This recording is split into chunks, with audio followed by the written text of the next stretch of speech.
झाबुआ जिले की मेनगर नगर परिषद के चुनाव परिणामों का भी आज ऐलान हो गया।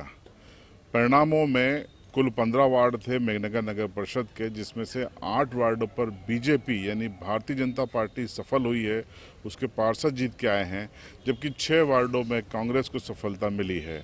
एक वार्ड निर्दलीय के खाते में गया है।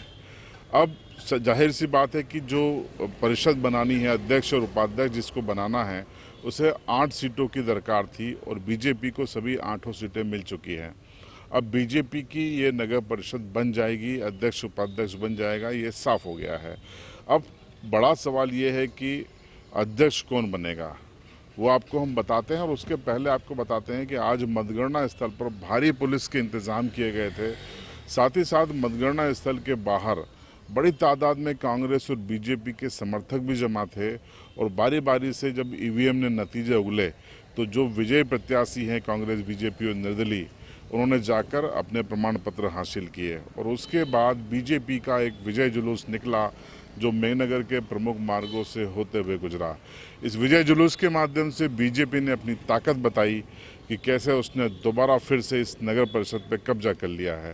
हालांकि वार्ड क्रमांक 1 सबसे क्रिटिकल माना जा रहा था और माना जा रहा था कि ये बीजेपी के अध्यक्ष के लिए ही चुनाव है, क्योंकि कांग्रेस की ओर से सैदा भाभोर वहाँ पर खड़ी थी और बीजेपी की ओर से ज्योति नटवर बामनिया। तो यहाँ पर सैदा भाभोर ने ये चुनाव जीत लिया है, लेकिन अफसोस ये रहा उनके लिए कि उनके नंबर अध्यक्ष बनने लायक नहीं आए हैं, सिर्फ 6 पार्षद आए हैं उनके सहित।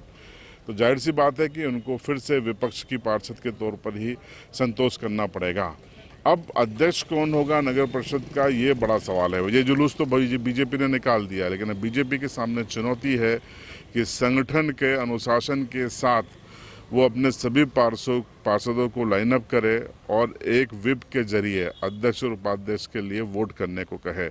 तो इस समय 2 नाम, एसटी के 2 नाम चयनित हुए हैं पार्षदों के रूप में। कमलेश मचार जो कि सीनियर माने जाते हैं और दूसरे हैं पूनम वसुनिया।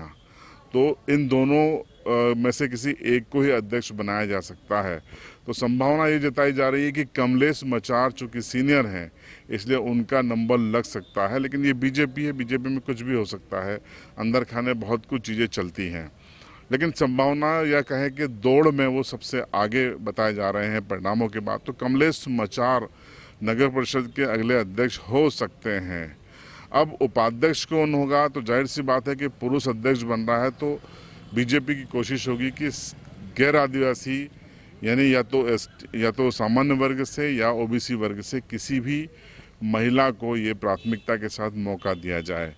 तो बीजेपी की जो महिला पार्षदें हैं उनको उनका नंबर लग सकता है उपाध्यक्ष पद पर, ऐसी विशेषज्ञ अनुमान लगा रहे हैं। अब 3 नाम इस तरीके के हैं बीजेपी के पास, तो किसका नंबर लगेगा ये बीजेपी को तय करना है। फिलहाल जोड़ तोड़ और अपने संपर्कों का इस्तेमाल उपाध्यक्ष बनने के लिए तमाम पार्षद करेंगे। कामयाबी किसको मिलती है ये देखने वाली बात होगी और इंतज़ार करना होगा उसके लिए। तो फिलहाल इसी अपडेट के साथ आपको हम छोड़े जाते हैं। चैनल पर अगर आप नए हैं तो चैनल को सब्सक्राइब जरूर करें और बेल आइकन दबाएं।